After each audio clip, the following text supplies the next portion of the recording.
Turn our attention to the personal finance segment then. Hemant Rustagi, a Wiseinvest advisor, is our expert for the day. Hemant, we have spoken about the importance of investors having to review their portfolios in the past. The next obvious step is then rebalancing of the portfolios. How should an investor go about doing this, rebalancing their portfolio, and how often should it be undertaken? Well, I would say I think the portfolio rebalancing is the next logical step after one has reviewed the portfolio. That is because rebalancing of the portfolio allows an investor to actually bring his asset allocation back to the original level, which is decided by considering certain very important factors, which is the risk profile of investor, his time horizon, and investment goal.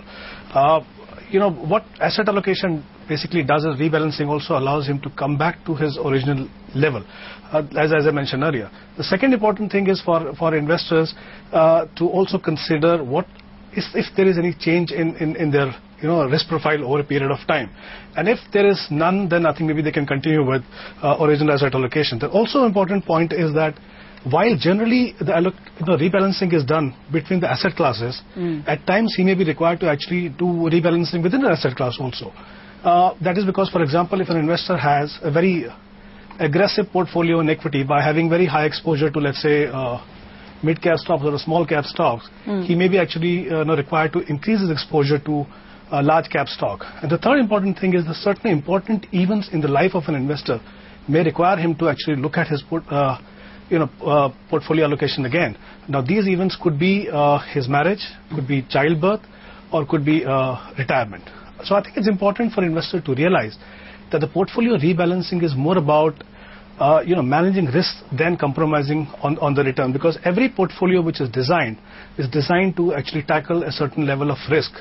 And if the investor fails to do anything, and in case there is any significant shift in the asset allocation, that he may either be exposing himself to a very high level of risk or maybe compromising on the return. For example, if he is comfortable with allocation of 50% to equity and his allocation goes to 65%, and if he does not pair his exposure to equity, he may be exposing himself to much higher risk. Similarly, during the market downturn, if the allocation comes down to 35% or 40%, and if he does not rebalance the portfolio by investing more money, he may be missing out a great opportunity to average his portfolio. So I think it's very important to look at these factors. And also I think it's very important for investors to realize that in the long run, either rebalancing the portfolio up or down is an integral part of his investment portfolio. As far as the frequency of rebalancing is concerned, my view is that I think a period of 1 year is ideal, and there are a couple of reasons for that. One is it improves the tax efficiency of the return.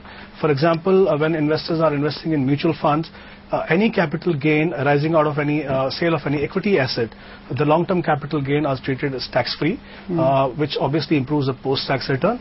Even in the debt side, in the debt and debt-oriented funds, the capital gain, long-term capital gain specifically, is taxed at a concession rate of 10%. And if the investor claims indexation, then the post-tax return can be higher. So I think ideally one should be looking at rebalancing the portfolio after 1 year.